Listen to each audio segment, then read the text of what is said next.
I think as an insights function, this is the golden age. Gen AI gives us the opportunity to become more of that knowledge partner. Welcome to the Persuasion Game, the Forge's podcast all about growing brands and influencing consumers in the modern age. Well, this week it's just me. There's no Laura. So I'm Adam Rolls from The Forge, and we're going to be listening today to an interview that Laura and I had with one of our guests a couple of weeks ago. And we were really excited about this interview for a couple of reasons. So firstly, our guest is responsible at their organisation for helping to understand and predict the future. Now, obviously, that's becoming increasingly difficult in the volatile world in which we live, whether that's environmental, health, economic, political. We seem to be living in a world full of turbulence. And our guest's role is helping her organisation to understand the potential possible future scenarios that her organisation might find itself in. And the second reason we were really excited about this interview is because our guest is really at the forefront in bringing in new AI tools and new AI methodologies to helping understand and predict those future scenarios. So today we're welcoming Fenny Léautier from Philips. Fenny is the head of consumer insights and analytics. She's a visionary insights leader who is passionate about the value of insights as a driver for transformational growth. And most recently, she's been championing the potential of AI to transform the impact of insights teams. And when we spoke to her, she just got back from Cannes giving a talk on that subject.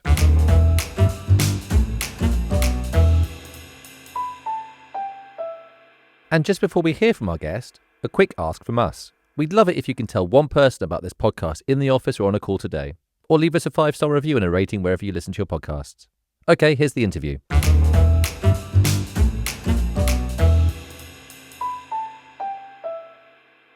So welcome, Fenny. How are you doing? Very well. Still a bit hot here in Amsterdam, but we shouldn't complain. Don't right? worry, it'll be gone soon. Great. We are having quite the summer, aren't we, in Northern Europe? It's been very, very warm. Fenny, look, we're so pleased to have you today on the podcast. I know we've been talking about this one for a while. Before we get into it, would you mind just sharing a bit of context and background about what you're working on currently at Philips? What are we working on? I mean, plenty of topics, as you can imagine. I mean, we're living in a world that is changing fast. And of course, as any company, we're looking for where are the opportunities and how to drive consumer-led growth. And it means that we're heavily investing in really understanding where the opportunities are, what human needs people have, right? And how can we tap into that to really bring meaningful solutions, innovations, propositions into their lives to improve their lives. In personal health, we're talking about, let's say, B2C solutions like shavers, toothbrushes, mother and child care, so bottles, breast pumps, for example. That's what we're working on. And I'm working actually in the Marketing Center of Excellence, responsible for consumer insights, so raising the bar in consumer insights across all kinds of activities, working super closely with these BUs, business units, as well as all the regions to really drive excellence in the way we collect consumer insights, but also help in ideation and, of course, bringing strong winning propositions to the market. It's very interesting, your world of health and well-being, because I think, 10 years ago, saying the word well-being would have seemed a bit sort of woo-woo and, hard to relate to for some people. And now it's incredibly conflated and, actually what we're seeing is consumer needs around health and well-being are really changing. Could we talk about some of the shifting dynamics? What we see, there's more and more pressure. People are feeling more and more pressure to perform at work, to perform at home. If you think about mother and child care, moms being there, spending all their time on raising their babies in the best way, feeling that pressure, also being that, let's say, role model as a working mom. And that's a lot of pressure that comes to you as a mom, right? In that case, for example, we see that there's a tendency, and we are really saying that as well, share the care. If you as a mom take better care of yourself, you would be a better mom for your baby, right? And that means it's not selfish, actually, to take care of yourself, because that's a bit the guilt feeling that every mom has, so going out with your friends for a drink or going to the gym maybe, and you leave your baby behind. Is that selfish? No, I think it's super important to take care of yourself in order to be a better version of yourself to raise your kids. And, that's always what they tell you in the plane, right? Yeah. And just put on the mask yourself before you help others. And I think we realize that in the world that we're living in today, you better really take care of yourself, and health is more and more important. We're aging, we're getting older. We've lived through the COVID period as well, where we suddenly realized that we're quite vulnerable.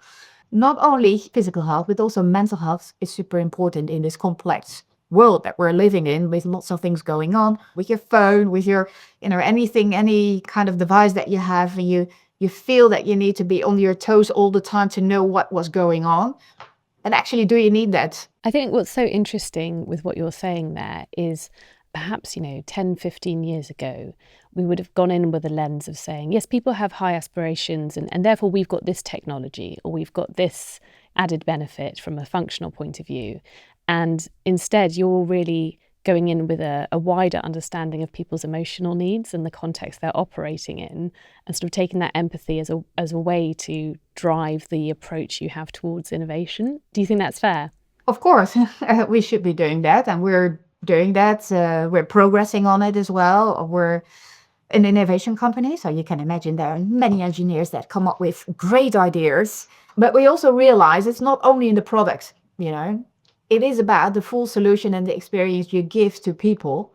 And ultimately, it's about, what it really delivers to them, not only on a functional level, but really how they feel. And that's during the experience. But even before that, we can have the greatest kind of solutions out there. But if people don't know about it, how can we make an emotional connection so that people really think that they care about it? And that means that a product solution should not only do it 10 times better. It's like, the detergents, whiter, whitest. That doesn't do the trick anymore, right? It's about how can you really make a meaningful impact in people's lives rather than only in the category. I talked about mother and child care, and I think it's a great example with the campaign that we have now on Share the Care, for example. If you do that, then you would be a better version of yourself to raise the kids. But it means as well, our solutions are helping there. So we really thought about, with the next generation of breast pumps, how can we help the mom actually to share the care? Or with the next generation, or even our current ranges in bottles, that the kind of, it's much more natural response of the baby on kind of the drinking. So these are examples on how you can really make a difference in people's lives, and people care about your brands because you're touching something that is meaningful in their lives. It's really interesting. A lot of the examples you've spoken about, these needs have been around for ages, but you're finding new and innovative ways to better help people, deliver on those needs or find solutions to those needs. Do you find any opportunities where new needs are emerging? Are you seeing any? Where are the kind of new needs and new spaces opening up in the kind of health and wellness wider area? I think there are still a lot of hidden needs. People are not even aware that they could have this need. If you think about oral health care, plenty of people still have a manual toothbrush, right? We know, and it's proven as well, by brushing better, it will have an impact on your oral health care. It will also have an impact on your overall health even. You don't know what you don't know. Of course, we think about needs that could, let's say, evolve further into the future, but there's also still a lot of opportunity to make people more conscious about how they can easier live a healthier life. And I think that's something that we also should not forget, because it's not only about the fancy new things, the connected devices, you can see your baby, or, a toothbrush that, detects exactly when you have to go to the dentist or whatever. It's even about the small things about, if more people would use a kind of a power toothbrush, the overall health would be better. And yes, of course, there are emerging needs. I think there are differences as well across the regions. If you think about, developing markets, emerging markets, if you think about access to, let's say, simple solutions, the beer trimmer or a bottle or a soother, there's a lot to do. But in mature markets, I mean, we know that there's more and more need actually to get better kind of experience out of what you're using. You've talked a little bit about needs that aren't met, and obviously we're also going to talk today about future needs. And one of the things that we all acknowledge in our industry is so difficult is just how volatile and how many unexpected events can be coming in and changing the trajectory of things in ways that we hadn't foreseen. How do you go about mapping what the potential future might be and the areas that you should be exploring as a team? We have never lived in the period where there was so much volatility and uncertainty.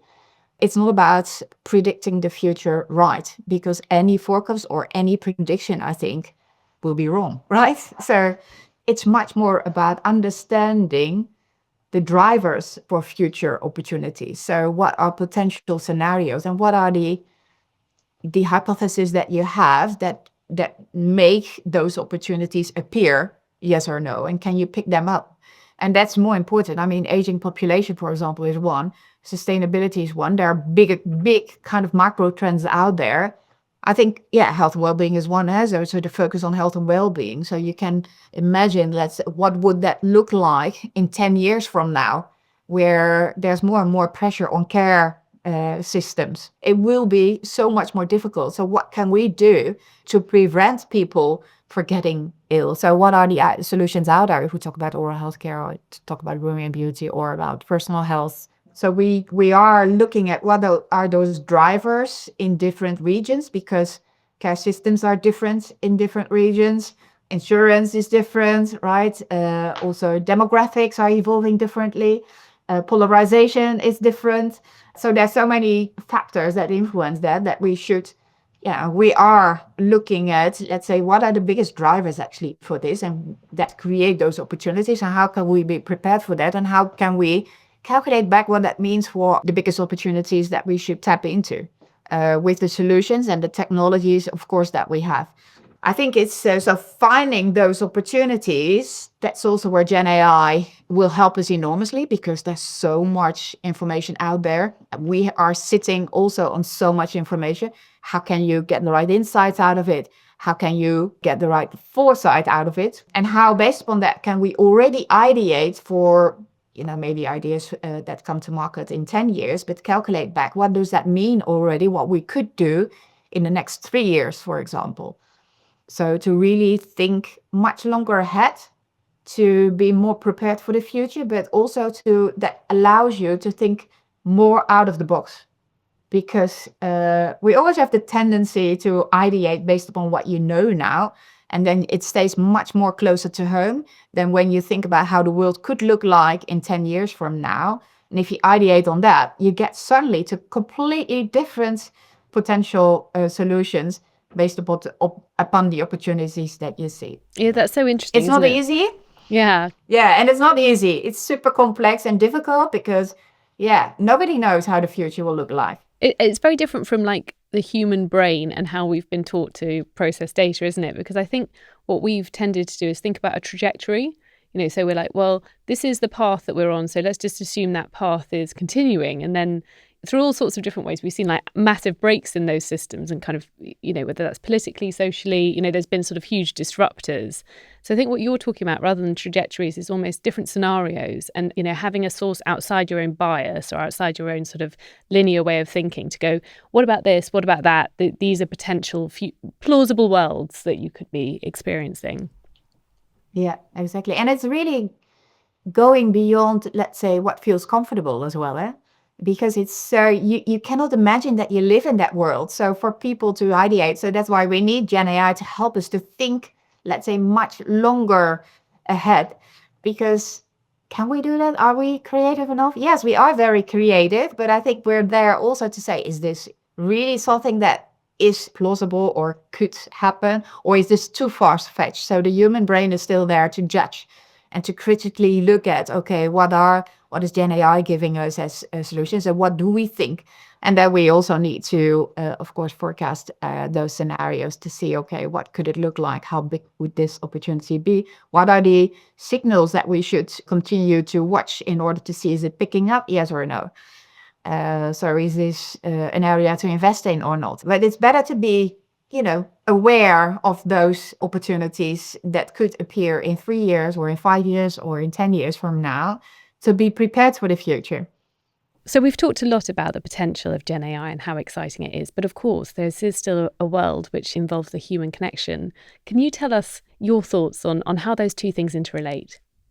The human, understanding the human is still super critical to really go under the skin on what really motivates people. And I think Gen AI is a great tool to do that and to uncover it. But the real human connection, hearing the voice of a consumer or of what people, telling their life stories, telling their worries, is super critical. And mainly, even we need to identify where we have the insights gaps. And that means that maybe you do a little bit more ethnographics in the future.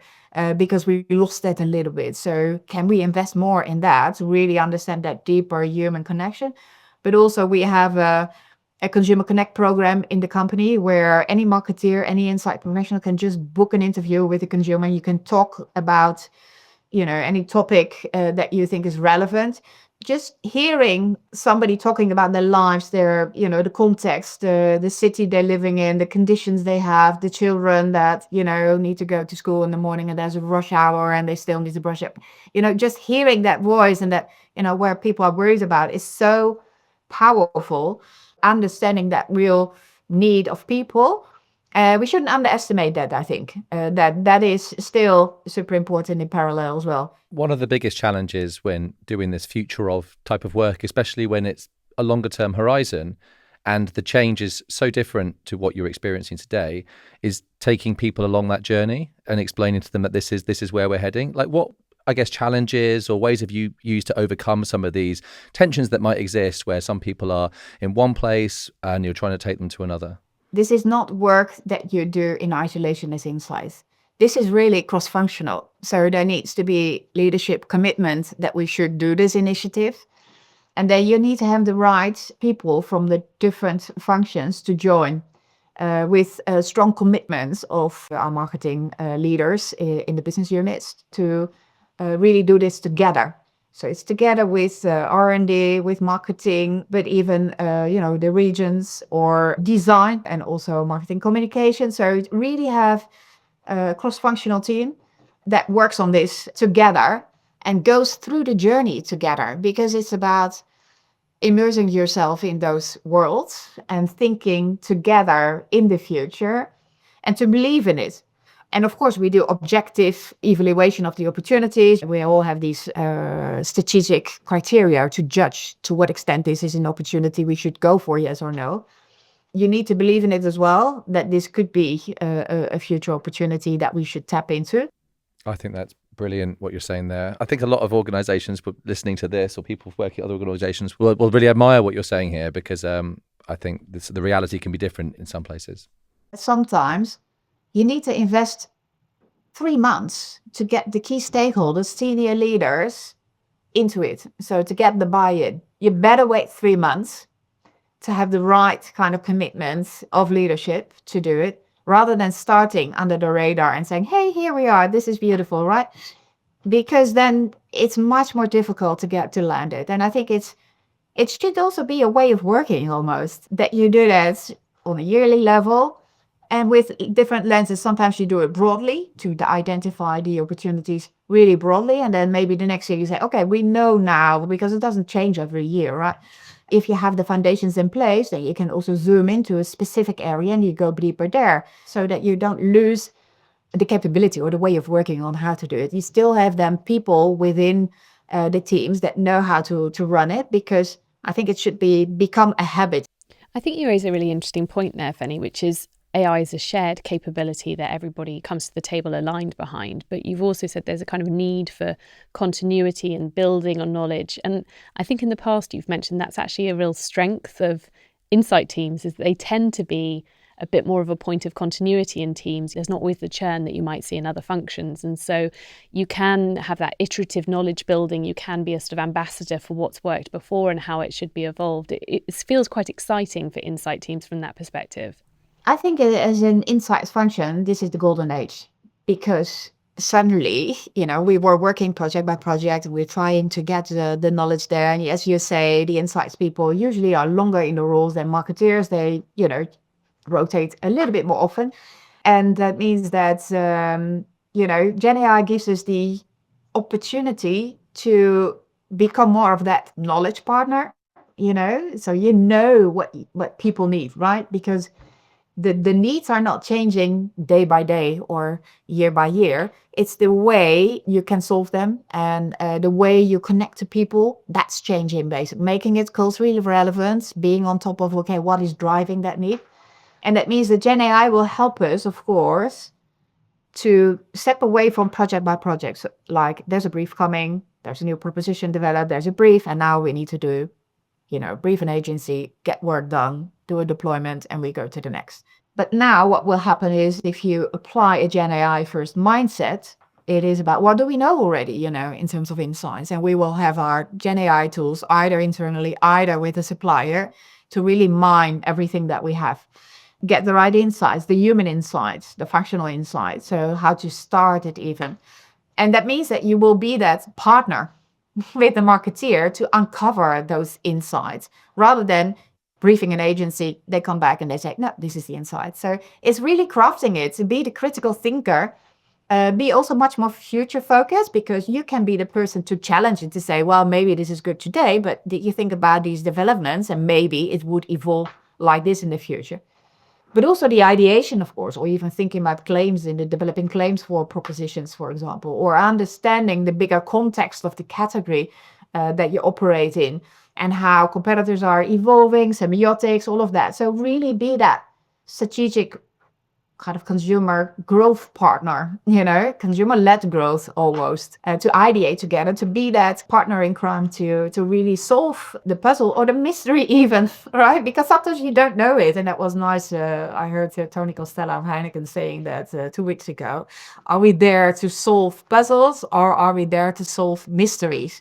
Because probably the puzzles are the easier ones, but we are there for the mysteries, the ones that you don't have a right or wrong answer fully, but it's like intriguing, and you try to find the best kind of solution that solves the mystery, right? But you're not always 100% sure. So I really love that comparison. It's a world beyond a sort of report of what has happened. It's much more about exploring what is and why it is, and where it's going to go, which, as you say, is just a much more exciting, and yes, you're almost the navigator through the mist. And Gen AI is a tool, is something that we should embrace, because you can apply it in different ways, in different contexts, for different problems or questions or initiatives that you have. And I think we don't know the answer everywhere, and we don't know how good it is, but it's faster. Anyway, it's cheaper as well. We know as well that the quality, we have experiences with it, and we see that the quality of concepts is really improving significantly. I mean, is there a reason not to embrace it? I mean, it's scary because people don't know it. It's a different way of operating. Ways of working are different, right? We're not used to do that as insights people. We need to apply also that lifelong learner kind of mindset, because it will change. Because 1 year ago, I couldn't have imagined on where we are today with the application of Gen AI. So 1 year from now, it will be different again from what we are expecting today. So obviously, as you say, this is going to take a mindset shift, and the teams within Insight, but also in the wider organization, are going to have to, learn this new operating model, this new way of doing things. How are you helping everybody in the team to change their mindset here? It starts, of course, with the foundation. So it's about data that you need, because your proprietary data will make your algorithms better. So that means as well that we need to be disciplined in getting the data in the right place. Everybody needs to store reports. We need to get also kind of scripts, etc. So there's a lot actually that we're doing, connecting sources, but also if we do it with a partner outside, it means that we need to have our proprietary data and reports available to really use that. So that's one thing. Second is then the algorithms or the technology. How can we make sure that we use the best algorithms so that we progress with speed there, that we use also our tested knowledge, And as BCG then says, it's, you can have the most fantastic tools available with the best data, but 70% is actually into processes and people. Because if people continue to use what they're comfortable with and they don't embrace it, nothing will happen. So I think that's what we need to do. At the same time, I think we need to think about what are the accelerators for implementation. And that means, of course, you need to do training. And you need to identify who are the key people in the organization that will accelerate the implementation. These people will be your ambassadors, but also will help you to drive that change. So the ways of working, because the processes will not change that dramatically, I think. But the way of working will be changing. And also the time frame that you do to come up with new ideas, usually we take 8 weeks, for example. And now we will do it in a couple of days maybe. So that means the ways of working for marketeers will drastically change, but also the ways of working for insights professionals. Because how do you support then the marketing team in that whole journey, in that way of working, which is accelerated, but you have those moments where the critical thinking is super important to really make the right choices, to iterate in the right way, and to go for where really that's the opportunity is. So I think it's really embracing Gen AI and promote it where you see there's traction, and really focus on, let's say, creating a pool in the organization by showcasing the learnings and the best practices. Love it. Thank you so much, Fenny. That was really interesting and a great ambassador for the potential that it can bring to a business. Yeah, such a fascinating interview there. I think you've really, really kind of shone a light on some really, really good developments that you guys are clearly making.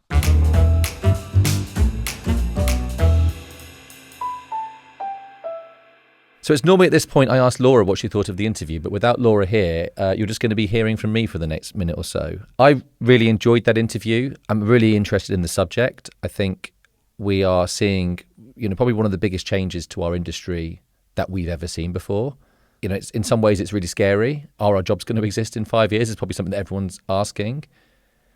But I just think coming out of that interview, I actually find it really exciting. I think that, yes, there are going to be big changes, but there's always going to be the role for the human in all of that to discern and make decisions and plot and think and challenge and doubt. But we're just going to be supercharged with tools that enable us to do these things really quickly. It's almost like a bit of a cliche now to hear that you're not going to lose your job to AI or lose your job to someone working with AI. I'd go one step further. You're going to lose your job to an organization that's thinking really holistically about how to bring AI in. And it sounds like what Fenny is doing at Philips is putting them, really in the kind of driving seat. And it's really exciting to hear. If you're interested in this subject, we've been writing a bit about this at The Forge. We've got some more articles coming out over the next couple of months. We've been thinking a lot about the future and what AI means in all of this and how it's going to affect the industry. The article, I'll drop it into the show notes that we've written already. It's called Shaping the Future, 7 Questions You Might Want to Consider Before Considering Your Next Trend Strategy Project. So yeah, really interesting. We're going to do a few more of these, I think. We've got an interview lined up with a guest who runs their own agency helping large organizations to adopt AI. We're also going to be speaking to some AI-specific marketing agencies. So yeah, I think there's a lot more coming in this theme. Stay tuned if you've enjoyed this, and keep an eye out on the Forge's thinking page for the future articles. If you want to keep up to date with any of this stuff, you can simply just sign up to the Forge's newsletter where most of our latest content goes first. So yeah, that's all from me. Next time we'll be back with Laura. And just a final ask from me. It looks like the Persuasion Game is starting to pick up some real pace on Apple and Spotify. And the thing that could help to really drive that is if everybody listening to this were to like and subscribe. So please, if you've got your phone in front of you now, your laptop in front of you now, just click the button.